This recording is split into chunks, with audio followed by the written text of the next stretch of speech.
Hello friends. इस video में आज हम पढ़ेंगे क्लास 11th की बेसिक टर्म्स ऑफ अकाउंटिंग।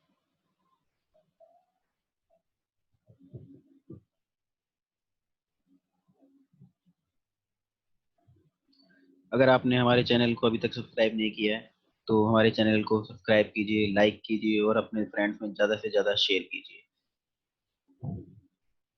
तो आइए शुरू करते हैं। तो इस वीडियो के अंदर हम जो जो टर्म्स पढ़ेंगे पहले उन टर्म्स को पढ़ लेते हैं।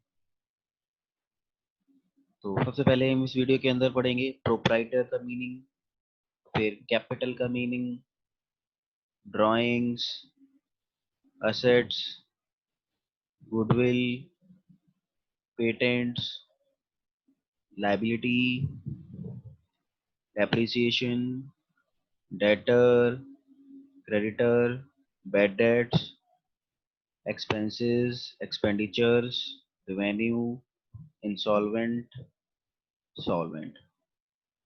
तो ये कुछ टर्म्स हम इस वीडियो के अंदर कवर करेंगे। तो आइए शुरू करते हैं। तो सबसे पहली टर्म हमारी है प्रोप्राइटर या सोल प्रोप्राइटरशिप। तो सोल का मतलब क्या होता है? एक, सिंगल। तो जब कोई बिजनेस सिंगल पर्सन स्टार्ट करता है तो उसको बोलते हैं हम सोल, यानी सिंगल ओनरशिप। जो भी उस बिजनेस के अंदर प्रॉफिट एंड लॉस होगा वो सारा का सारा प्रॉफिट एंड लॉस किस पर्सन का होगा, कितनी पर्सन का होगा? सिर्फ एक ही पर्सन का होगा। और जो भी उसके अंदर इन्वेस्टमेंट करेगा वो सिर्फ वन पर्सन होगा। और सारी बिजनेस की लाइबिलिटी उसी पर्सन की होगी, सारी लीगल फॉर्मेलिटी भी उसी पर्सन को करनी पड़ेगी, और सारा जो कंट्रोल होगा बिजनेस का वो भी सिंगल पर्सन के पास ही होगा। तो सोल प्रोप्राइटर का मतलब जब कोई सिंगल पर्सन बिजनेस स्टार्ट करता है, अपना बिजनेस शुरू करता है, तो हम ऐसे बिजनेस को क्या बोलते हैं? Sole proprietorship. तो जैसा कि मीनिंग में लिखा है, if the name suggest, sole means only one and proprietorship implies ownership. So hence a sole proprietorship is a form of business organization where a single person owns, manage and controls all the business activities, and the individual who operate the business is called as a sole proprietor or a sole trader। Second term है इसके बाद हमारी capital. Capital का मतलब क्या होता है? देखिए फ्रेंड्स, जब भी हम कोई बिजनेस शुरू करते हैं तो सबसे पहली चीज जो हमें जरूरत पड़ती है बिजनेस के अंदर वो कैपिटल यानी पूंजी की, पैसे की, मनी की आवश्यकता पड़ती है। तो जब हम बिजनेस शुरू करने के लिए जो भी उसके अंदर इन्वेस्टमेंट करते हैं, तो जैसे कि लिखा है in accounting, capital means anything brought by the owner into the business in cash और इन काइंड। इन कैश तो मनी फॉर्म में हो गया, और इन काइंड मतलब कि जैसे कैश के अलावा कोई एसेट्स, जैसे कोई फर्नीचर है, कोई बिल्डिंग है, कोई व्हीकल है, कोई मशीन्स हैं। तो वो सब जो बिजनेस को स्टार्ट करने के लिए वो ओनर जो है, प्रोप्राइटर, अपने बिजनेस में इन्वेस्ट कर रहा है स्टार्ट करने के लिए, ऐसी टर्म को हम क्या बोलेंगे? कैपिटल, या हिंदी में बोलें तो इसको पूंजी भी कह सकते हैं। तो it is the amount invested bye the proprietor in the business. तो अब जो कैपिटल है वो इंक्रीज भी हो सकती है, डिक्रीज भी हो सकती है। अगर मान लो मैंने बिजनेस में प्रॉफिट अर्न किया या मैंने और कैपिटल इंट्रोड्यूस करी तो मेरी कैपिटल क्या हो जाएगी? इससे इंक्रीज हो जाएगी। और अगर मान लो मुझे बिजनेस में लॉस हो गया या मैंने कुछ बिजनेस में से कुछ पैसा विड्रॉ कर लिया, निकाल लिया, तो उससे हमारी कैपिटल क्या हो जाएगी? रिड्यूस हो जाएगी। इसके बाद हमारी नेक्स्ट टर्म आती है ड्रॉइंग्स। ड्रॉइंग मतलब क्या होता है? ड्रॉ करना। ड्रॉ मतलब निकाल लेना। जो हमने इन्वेस्टमेंट करी है, जो हमने पैसा इन्वेस्ट किया था बिजनेस के अंदर, जिसको हम कैपिटल बोलते हैं, उस पैसे में से मैंने क्या करा? कुछ अमाउंट, वो कैश फॉर्म में भी हो सकता है या फिर इन काइंड भी हो सकता है। मतलब कोई गुड्स भी हो सकते हैं, कोई एसेट भी हो सकती है, कोई चीज भी हो सकती है। तो कैश भी हो सकता है, कैश के अलावा अलग फॉर्म में भी हो सकता है। तो कोई ऐसी चीज जो मैंने बिजनेस में से कैश या फिर कोई गुड्स विड्रॉ कर ली, तो क्या कह रहा है, it is the amount of cash और value of goods withdrawn from the business by the proprietor for his personal use. अपने पर्सनल काम के लिए मैंने कुछ पैसा बिजनेस में से निकाल लिया। फॉर एग्जाम्पल, मुझे अपने चिल्ड्रंस की ट्यूशन फीस देनी है, स्कूल की फीस देनी है, मुझे अपने घर का खर्चा चलाना है, उसके लिए मैंने कुछ बिजनेस में पैसे विड्रॉ कर लिए। तो ये मेरे बिजनेस यूज के लिए नहीं है, ये मैंने अपने पर्सनल यूज के लिए निकाला है। तो ऐसी टर्म को हम क्या बोलेंगे, ड्रॉइंग्स बोलेंगे। तो इस ड्रॉइंग की वजह से मेरी जो कैपिटल हो जाती है वो क्या हो जाती है, रिड्यूस हो जाती है। तो हम क्या कह रहे हैं, it is deducted from the capital. तो उसको हम क्या करते हैं, कैपिटल में से माइनस कर देते हैं। उसके बाद नेक्स्ट टर्म है हमारी असेट्स। तो असेट्स क्या होती है, पहले इसकी डेफिनेशन पढ़ते हैं। Assets are those valuable things or properties which the business or individual owns and get the benefit from it in future or use it in generating income। मतलब जो हम मैंने बिजनेस में स्टार्ट करने के लिए या बिजनेस में चलाने के लिए, रन करने के लिए, प्रॉफिट अर्न करने के लिए, अर्निंग करने के लिए कुछ असेट्स परचेज करी। फॉर एग्जांपल जैसे प्रॉपर्टीज है, व्हीकल है, मशीन्स है, बिल्डिंग है।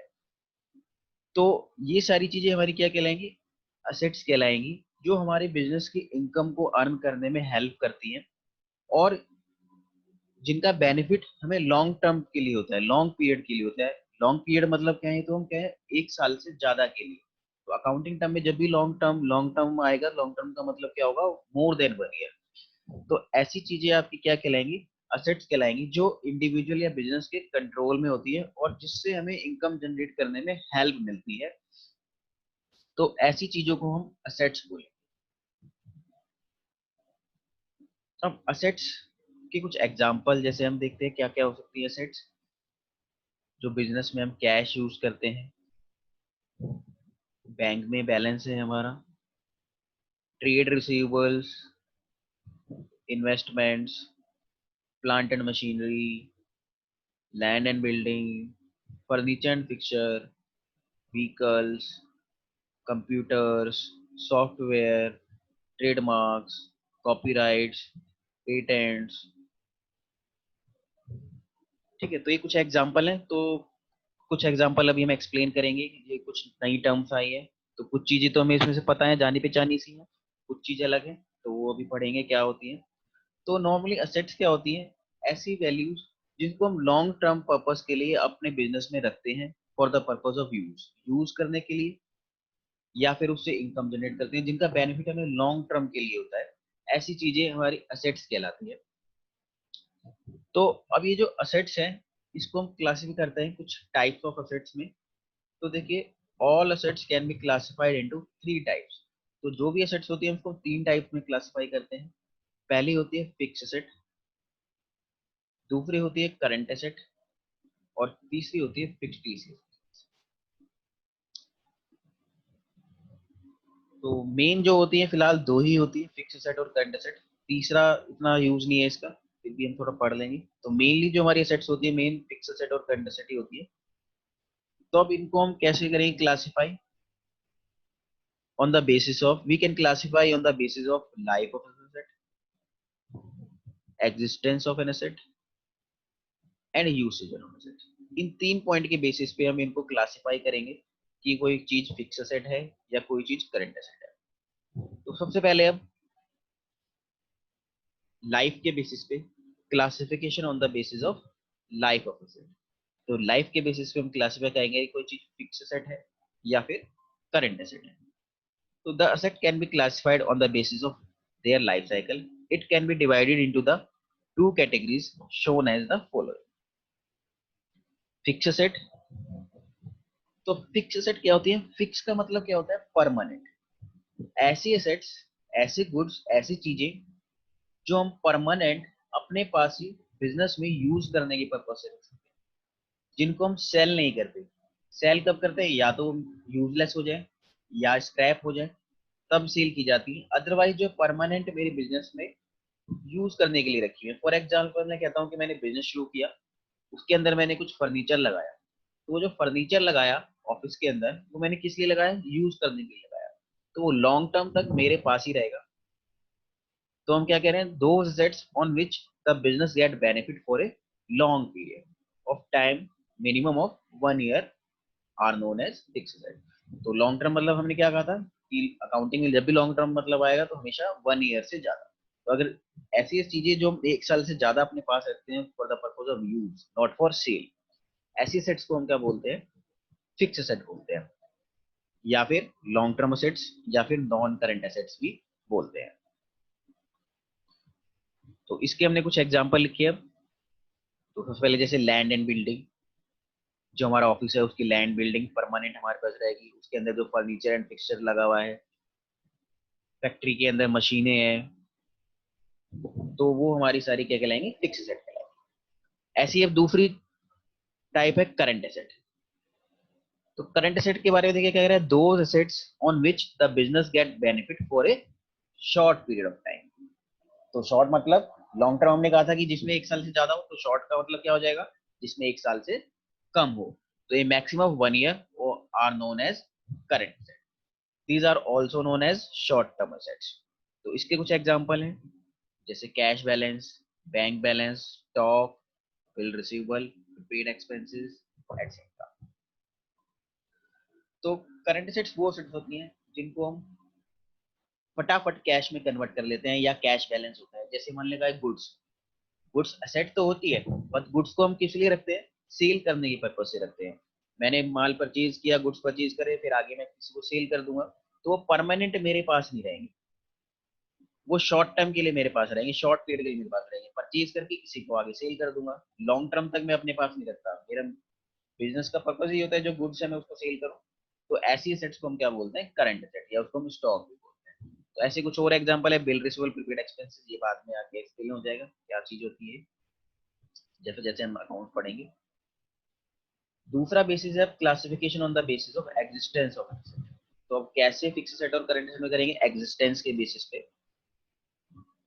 तो the assets can be classified on the basis of their existence. It can be divided into the two categories shown as follows. First assets होती है हमारी tangible. Tangible assets क्या होती हैं, ऐसी assets जिनको हम अपनी आंखों से देख सकते हैं, छू सकते हैं, महसूस कर सकते हैं, ऐसे assets को हम बोलते हैं tangible assets। जैसे बिल्डिंग है, फर्नीचर है, ये में सब में फिजिकल एग्जिस्टेंस होता है, इनको हाथ लगा के देख सकते हैं।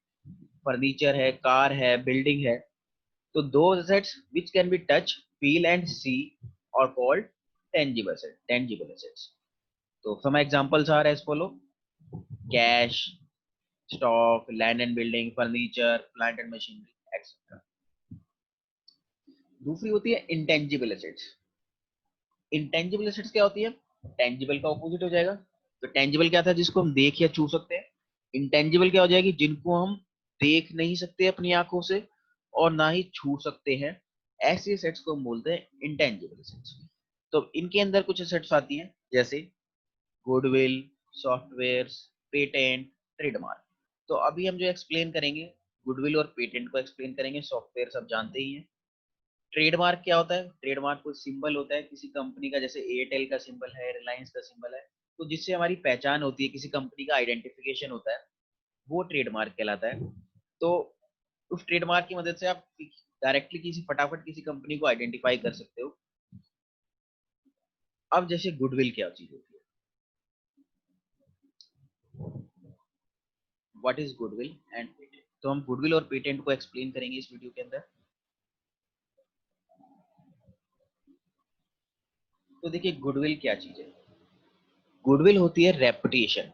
जो अपने बिजनेस शुरू किया, जो हम बिजनेस कर रहे हैं, उसके मार्केट में कैसी रेपुटेशन है, कितना पॉपुलर है वो बिजनेस, कितने मेरे बिजनेस के बारे में लोग जानते हैं, मेरी ब्रांड वैल्यू कैसी है। जितना मेरा ज्यादा पुराना बिजनेस होगा, जितनी मेरी ज्यादा अच्छी गुडविल होगी, रेपुटेशन होगी, तो रेपुटेशन का मुझे क्या मिलता है, बेनिफिट मिलता है। क्या बेनिफिट मिलता है, अगर मेरी रेपुटेशन अच्छी होगी तो मेरे पास कस्टमर ज्यादा होंगे, ज्यादा कस्टमर मेरे से गुड्स लेने आएंगे, परचेज करने आएंगे, तो उसका मतलब मेरी सेल ज्यादा होगी। सेल ज्यादा होगी तो उससे क्या होगा, मेरी प्रॉफिट ज्यादा होंगे। तो अब ये चीज जो मार्केट में मेरी रेपुटेशन है, इसको मैं कोई फिजिकली एग्जिस्टेंस नहीं होता, इसको मैं टच करके या छू के नहीं देखता, लेकिन ये क्या होती है, हमारी असेट्स होती है। असेट्स क्या होती है, जिसका हम कह रहे हैं, जिसका हमें बेनिफिट मिलता है लॉन्ग टर्म के लिए। तो जितनी मेरी रेपुटेशन अच्छी होगी, उतना मुझे लॉन्ग टर्म में बेनिफिट ज्यादा मिलेगा। तो उस चीज को हम क्या बोलते हैं, गुडविल कहते हैं। तो this enables the firm to earn excess profit as compared to the new firm. So according to the Institute of Chartered Accountants of India, goodwill is an intangible assets arising from trade name or reputation of an enterprise. ऐसी दूसरी चीज है patent. तो अब patent देखिए क्या होता है, exclusive right for being the true and first inventor of A product or process granted by the government for a limited period to exclude others from making, using, selling, or importing the patented product or process without his consent in exchange of full disclosure of his invention। मतलब for example जैसे देखिए आजकल present में जो corona virus चल रहा है, तो उसको ओवरकम करने के लिए बहुत सारी कंपनियां लगी हुई है उसकी दवाई बनाने के लिए। तो मान लो कोई कंपनी अगर उसकी दवाई बना लेती है, तो कोई केमिकल इक्वेशन होगी उसकी बनाने की, कोई प्रोसेस होगा, तो वो जो प्रोसेस कंपनी ने डेवलप किया, जो बनाने की दवाई का फॉर्मूला है, तो उस फॉर्मूले को, उस प्रोसेस को कोई दूसरा और ना यूज करे, तो हम क्या करते हैं, उसको प्रोसेस को, राइट को हम क्या करते हैं, गवर्नमेंट के पास रजिस्टर्ड करा देते हैं, जिसको हम क्या बोलते हैं, पेटेंट। मतलब वो मेरा राइट है कि उसको सिर्फ मैं ही यूज कर सकता हूँ, कोई दूसरा पर्सन उसको यूज नहीं कर सकता, अनलेस मैं उसको राइट दूं, मैं उसको अथॉरिटी दूं यूज करने के लिए, तब तक वो उस प्रोसेस को यूज नहीं कर सकता। तो मैं इस राइट को बेच भी सकता हूँ, जो मैंने फॉर्मूला बनाया, जो मैंने प्रोसेस तैयार किया, तो मैं उससे बेनिफिट भी ले सकता हूँ। क्या बेनिफिट, वो मैं पेटेंट किसी और कंपनी को बेच सकता हूँ ताकि वो कंपनी भी बनाए, तो उससे मुझे कुछ इनकम जनरेट हो सकती है। तो उस चीज को हम क्या बोलते हैं, पेटेंट बोलते हैं।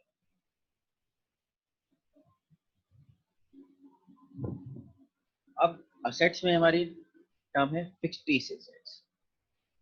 तो फिक्टिशियस एसेट्स क्या होते हैं, देखिए क्या कह रहा है, द फिक्टिशियस वर्ड्स इटसेल्फ से fake. Fictitious assets are not an assets in the true sense, but this is a huge amount of expenses or losses which are unclaimed in profit and loss account during the year in which they are incurred। मतलब fictitious assets क्या होते हैं, एक type के ये expenses होते हैं, ऐसे एक्सपेंसेस होते हैं जिनकी मॉनेटरी वैल्यू बहुत बड़ी होती है। तो हम ऐसे एक्सपेंस को एक बार के अंदर एक्सपेंस क्लेम नहीं करते हैं। क्यों? फॉर एग्जांपल मैं कहता हूं कि मैंने अपने बिजनेस को फैलाने के लिए उस पे बहुत सारा एडवर्टाइजमेंट, ताकि पॉपुलर करने के लिए मैंने बहुत बड़ा अमाउंट एडवर्टाइजमेंट पे खर्च किया। तो अब ये जो हैवी एक्सपेंडिचर मैंने किया एडवर्टाइजमेंट का, तो मैं एक्सपेक्ट करता हूँ कि उस एडवर्टाइजमेंट से मुझे 4 साल 5 साल तक का बेनिफिट मिलेगा। तो अब मैं क्या करूंगा, इस एक्सपेंस को एक बार एक्सपेंस शो ना करके, जितना ओवर द पीरियड मुझे उसका बेनिफिट नजर आ रहा है, 5 साल तक 10 साल तक, तो उस एक्सपेंस को मैं क्या कर देता हूँ, डेफर कर देता हूँ। तो उसको हम डेफर्ड एक्सपेंडिचर भी बोलते हैं। तो उस एक्सपेंस को क्या करता हूँ मैं, उस लाइफ के अंदर डिवाइड कर देता हूँ, कि अगर मैंने एस्टिमेट किया कि भाई 10 साल तक मुझे बेनिफिट मिलेगा, तो उस एक्सपेंस को मैं 10 साल तक डिवाइड करूंगा, और फ्यूचर के लिए डेफर कर दूंगा, 1 साल चार्ज करके, बाकी जो बचेगा वो नेक्स्ट ईयर में डेफर कर दूंगा। सेम ऐसे ही प्रोसेस चलता जाएगा। तो इस टाइप के एक्सपेंडिचर को हम क्या बोलते हैं, फिक्टिशियस एसेट्स बोलते हैं, जिसका बेनिफिट मैं एक बार में क्लेम नहीं करके कई बार में बेनिफिट क्लेम करूंगा उसका खर्चे का। तो ऐसे एक्सपेंस को हम क्या बोलेंगे, फिक्टिशियस एसेट्स बोलेंगे। तो फॉर एग्जांपल हमने कुछ एग्जांपल लिखे हैं, जैसे कोई हमने शेयर इशू करे, उस पर कोई डिस्काउंट वगैरह दिया, कोई प्रीमियरी एक्सपेंसेस है, प्रीमियरी मतलब बिजनेस स्टार्ट करने से पहले के कुछ खर्चे हो गए, तो ऐसे कुछ खर्चे एग्जांपल हैं जिसको हम फिक्टिशियस एसेट्स बोलते हैं। तो क्या लिखा, assets are those things from which business get benefit in the near future. तो क्या असेट्स क्या होती है जिनका बेनिफिट हमें फ्यूचर में मिलता है। तो so according to the meaning of asset all unclaimed expenses will provide the benefit to the business in the near future. तो जितने भी अनक्लेम्ड एक्सपेंसेस हैं तो उनका बेनिफिट हमें कब मिलेगा, फ्यूचर में मिलेगा। तो इसीलिए हमारी वो क्या बन जाती है, असेट्स बन जाती है। तो कौन से असेट्स बनेंगे ऐसे एक्सपेंसेस, फिक्स्ड फीस असेट्स बन जाएंगे। उसके बाद हमारी हम नेक्स्ट टर्म है लाइबिलिटी। तो असेट्स जैसे हमने कहा कि असेट्स क्या होता है, जिसका कोई बेनिफिट मुझे फ्यूचर में रिसीव होना है या फ्यूचर में रिसीव होता है, उस चीज को हम असेट बोलते हैं। ऐसे ही लाइबिलिटी मतलब क्या होता है, लाइबिलिटी मतलब लाइबल टू पे, मतलब कोई चीज जो आपको फ्यूचर में पे करनी है, पेबल है, ऐसी चीज को हम क्या बोलेंगे, लाइबिलिटी बोलेंगे। तो जैसे लिखा है लाइबिलिटी मींस अमाउंट ओड या payable by the business. Liability towards the owner, proprietor of the business is termed as internal liability. On other hand, liability towards the outsider other than owner is termed as external liability. मतलब अब liability हमने दो part में बोला, एक internal liability और external liability. तो सबसे पहले एक्सटर्नल लाइबिलिटी क्या होती है, फॉर एग्जांपल मैंने बिजनेस चलाने के लिए अपने फ्रेंड से उधार कुछ पैसा लिया, मैंने बैंक से लोन लिया, तो अब वो जो पैसा है मुझे क्या करना पड़ेगा, इन नियर टर्म फ्यूचर में वो वापस करना पड़ेगा, वापस पे करना पड़ेगा। तो हम क्या कह रहे हैं, लाइबिलिटी क्या होती है, which is payable in future. तो ये हमारी क्या कहलाएगी, लाइबिलिटी कहलाएगी। अब एक्सटर्नल मतलब जो ओनर के अलावा किसी थर्ड पर्सन को, मुझे किसी कंपनी के बाहर के आदमी को पे करना होता है, ऐसी लाइबिलिटी को हम क्या बोलते हैं, एक्सटर्नल लाइबिलिटी को बोलते हैं, जो कंपनी के बाहर चली जाती है। और जो कंपनी से ओनर को रिसीव होता है तो वो क्या कहलाएगी, ओनर मतलब इंटरनल पर्सन है वो कंपनी का, तो ऐसी लाइबिलिटी को हम क्या बोलेंगे, इंटरनल लाइबिलिटी। तो जो हमारी कैपिटल टर्म हमने पढ़ी थी वो ओनर की होती है, तो वो इंटरनल लाइबिलिटी होती है। बाकी जो बैंक लोन है वगैरह वगैरह एक्स्ट्रा है, ये चीजें हैं, वो हमारी क्या कहलाएगी, एक्सटर्नल लाइबिलिटी। तो लाइबिलिटी को हम क्लासिफाई करते हैं दो पार्ट में, एक होती है नॉन करंट लाइबिलिटी। तो नॉन करंट मतलब सबसे पहले लाइबिलिटी तो हमने कहा जो हमें फ्यूचर में पे करना है, तो नॉन करंट, तो नॉन करंट मतलब इसको लॉन्ग टर्म भी बोलते हैं। तो जैसे लॉन्ग टर्म एसेट होती है ऐसी लॉन्ग टर्म लाइबिलिटी। तो ऐसी लाइबिलिटी जिसको हमें मोर देन 1 ईयर में पे करना है, 1 साल के बाद पे करना है, ऐसी लाइबिलिटी को हम क्या बोलेंगे, लॉन्ग टर्म या non current liability. For example मैंने कोई लोन लिया बैंक से और मुझे उसको 2 साल बाद वापस करना है, तो ऐसी लाइबिलिटी क्या कहलाएगी आपकी, लॉन्ग टर्म लाइबिलिटी या नॉन करंट लाइबिलिटी। ऐसे ही दूसरा करंट लाइबिलिटी, तो अब करंट लाइबिलिटी क्या हो जाएगी, जो शॉर्ट टर्म में पे करनी है आपको, यानी 12 महीने के अंदर अंदर, 1 साल के अंदर अंदर कोई चीज आपको पे करनी है, तो वो चीज क्या कहलाएगी आपकी, करंट लाइबिलिटी कहलाएगी। फॉर एग्जांपल जैसे क्रेडिटर्स, तो ये पढ़ेंगे भी क्या होते हैं क्रेडिटर्स।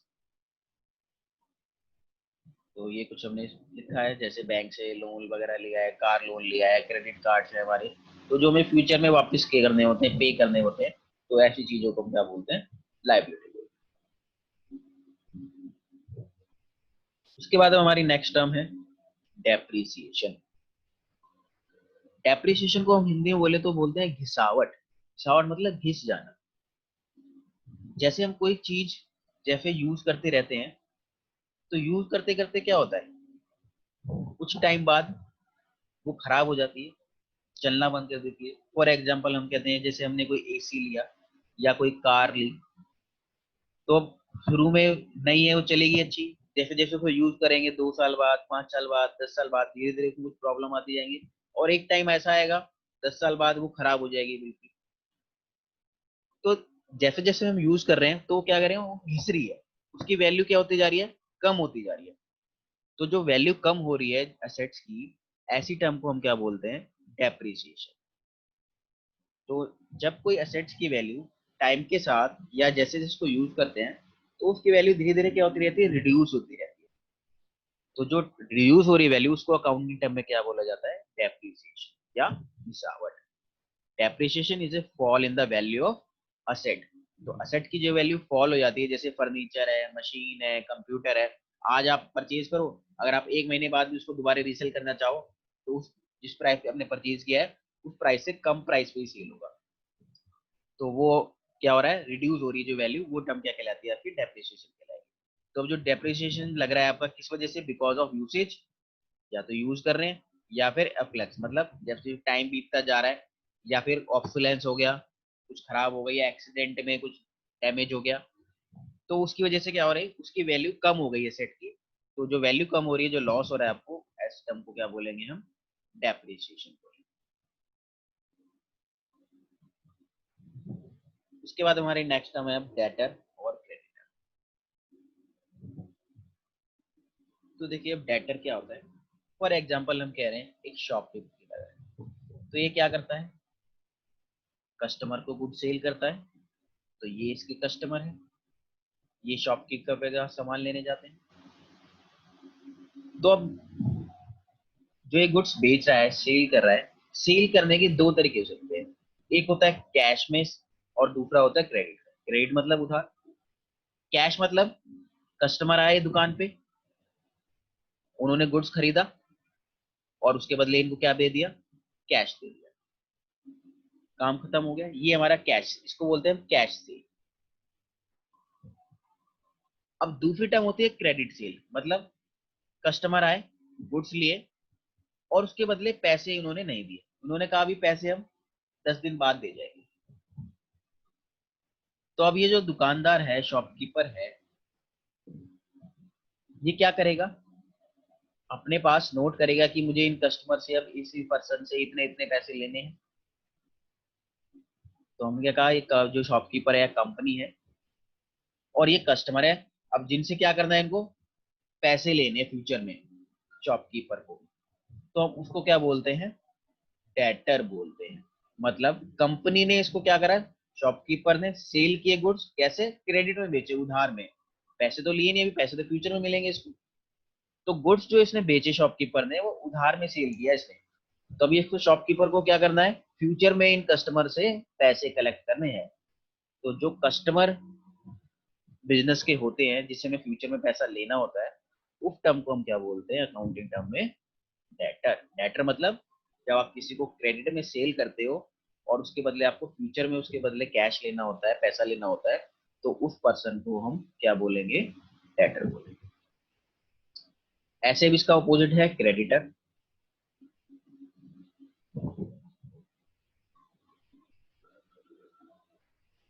तो अब क्रेडिट मतलब अब जो इसके गुड्स में सामान रखा है, ये भी तो इसने कहीं से परचेज किया होगा, तभी तो आगे सेल करेगा ये। तो मान लो इसने गुड्स जो है पतंजलि से परचेज करे, तो हम जिससे परचेज करते हैं सामान, वो उसको बोलते हैं सप्लायर। क्या बोलेंगे, सप्लायर। सप्लायर मतलब जो इस दुकानदार को सामान बेचने के लिए माल सप्लाई करता है। तो अब ये क्या करता है, शॉपकीपर पतंजलि से कुछ गुड्स खरीदता है, और कैसे, ये भी परचेज करने के भी दो तरीके हो सकते हैं, कैश में और क्रेडिट में। तो अब जो जैसे डेटर हमने कहा कब होते हैं, जब क्रेडिट में सेल करते हैं, ऐसे ही क्रेडिटर कब होंगे, जब क्रेडिट में परचेज करेंगे।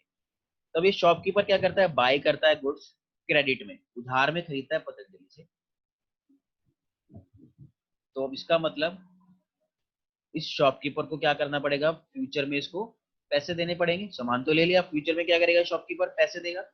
तो अब इस शॉपकीपर के लिए जो पतंजलि है वो क्या बन जाएगा, क्रेडिटर। क्रेडिटर मतलब जब हम गुड्स किसी से परचेज करते हैं, तो मुझे फ्यूचर में क्या करना पड़ता है, उसको पेमेंट करनी पड़ती है, तो वो हमारा क्या कहलाएगा, क्रेडिटर कहलाएगा। तो हम क्या कहेंगे, Patanjali is a creditor of shopkeeper who paid in future, जो उसको फ्यूचर में पे करेगा। तो जैसे इसका डेफिनेशन लिखा है, person who gives a benefit without receiving money और मनी वर्थ इमीडिएटली। तो इमीडिएटली पेमेंट नहीं होती, बाद में पेमेंट होती है, but to the claim in future is a credit. तो ये हमारी क्या होती है, एक लाइबिलिटी होती है ना। लाइबिलिटी हमने पढ़ी थी क्या, जो हमें फ्यूचर में पे करनी होती है। तो अब ये जो क्रेडिटर है, वो इस शॉपकीपर की क्या बन जाएगी, लाइबिलिटी बन जाएगी, क्योंकि इसको फ्यूचर में पैसे देना है, पे करना है। ऐसी जो हमने पहले टर्म पढ़ी डेटर, उसमें हमें फ्यूचर से लेना होता है, फ्यूचर में लेना होता है किसी पर्सन से, तो वो टर्म हमारी क्या कहलाती है, असेट्स कहलाती है। उसके बाद हमारी नेक्स्ट टर्म है बैड डेट। बैड डेट का मतलब होता है पैसा डूब जाना। कौन सा पैसा डूब जाना, जो आपने सेल करा उधार में, तो कुछ ऐसा कस्टमर भी होता है जो पैसा आपका लेके भाग गया। देखिए डेटर, आपने इसको उधार बेचा और ये पर्सन पर्सन ने पैसे दिए ही नहीं, भाग गया, तो जो आपका पैसा डूब गया, उसको बोलते हैं हम bad debts. The amount which can not be recovered from the debtor, जो डेटर से हमें कलेक्ट नहीं हो पाता, तो ऐसे टर्म को हम क्या बोलते हैं, बैड डेट्स।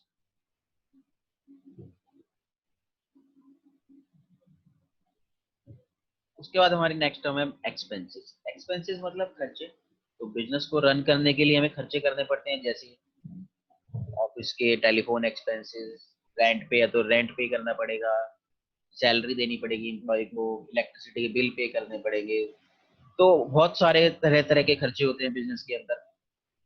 तो एक्सपेंसेस का मतलब देखिए क्या कह रहा है, expenses is the cost incurred for generating revenue. मतलब इनकम को अर्न करने के लिए जो आपको खर्चे करने पड़ते हैं, वो सारे आपके क्या कहलाएंगे, एक्सपेंसेस कहलाएंगे। फॉर एग्जांपल जैसे आप जो गुड्स सेल कर रहे हो, तो उसके लिए क्या क्या खर्चे करने पड़ेंगे आपको, वो गुड्स पहले परचेज करना पड़ेगा, वो आपका एक्सपेंस हो गया।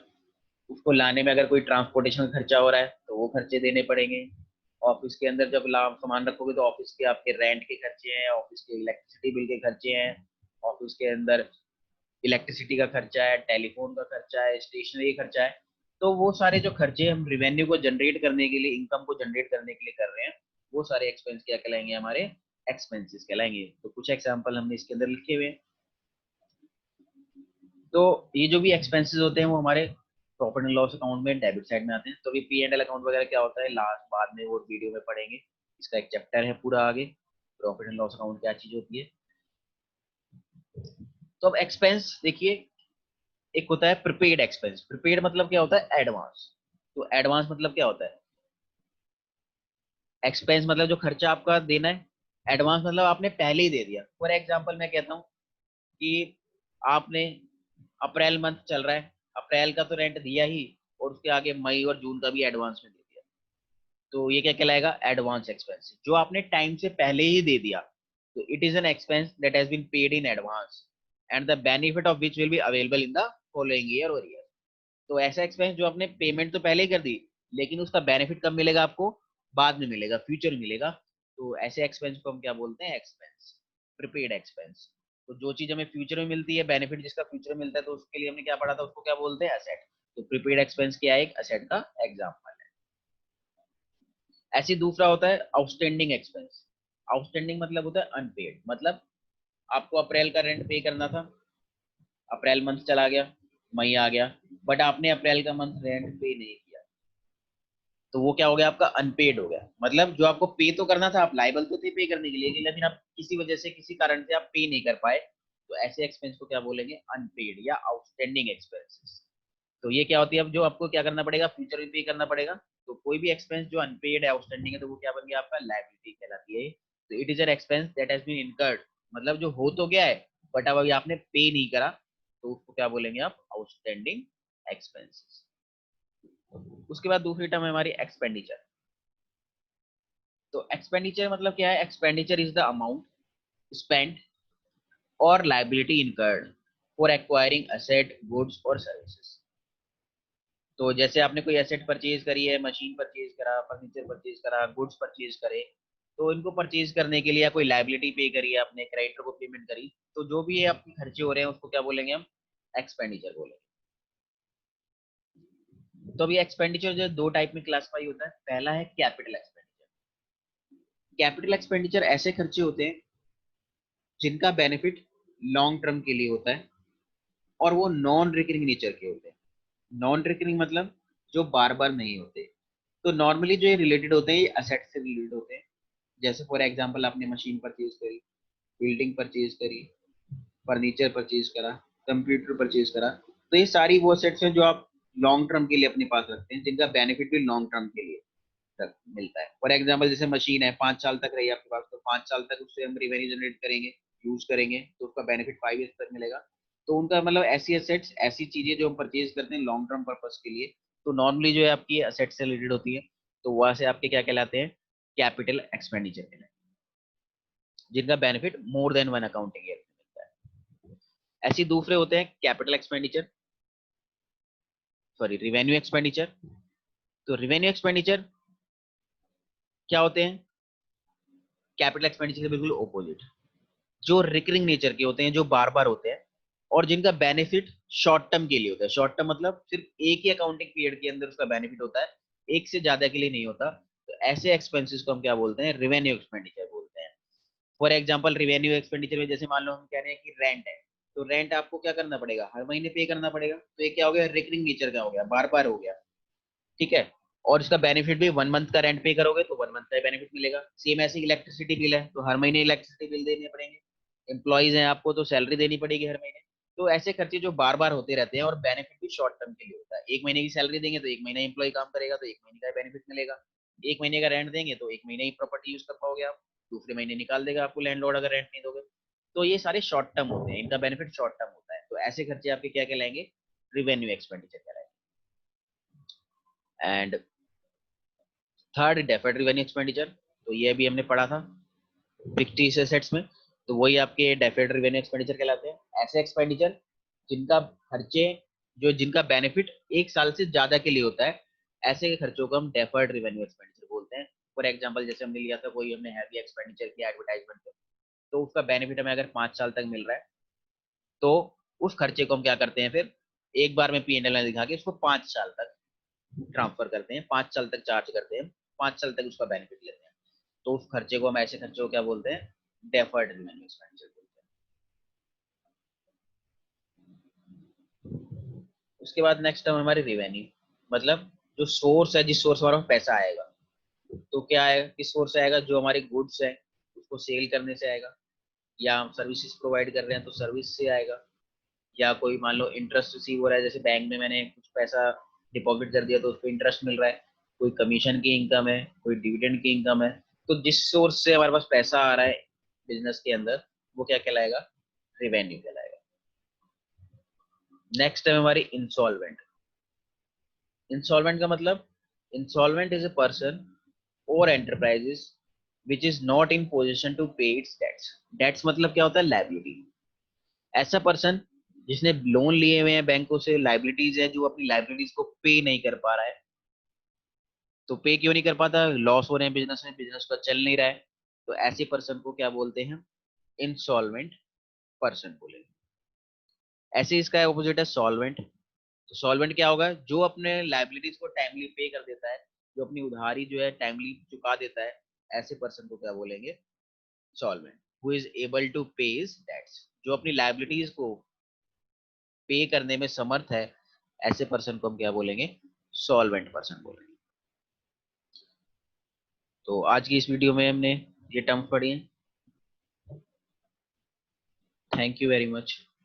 अगर आपको ये वीडियो हमारा पसंद आया हो तो प्लीज़ हमारे वीडियो को सब्सक्राइब करें, चैनल को सब्सक्राइब करें, शेयर करें, लाइक करें, और साथ ही बेल आइकन पे प्रेस करें, ताकि कोई भी नोटिफिकेशन आए तो आपको इंस्टेंट रिसीव हो जाए।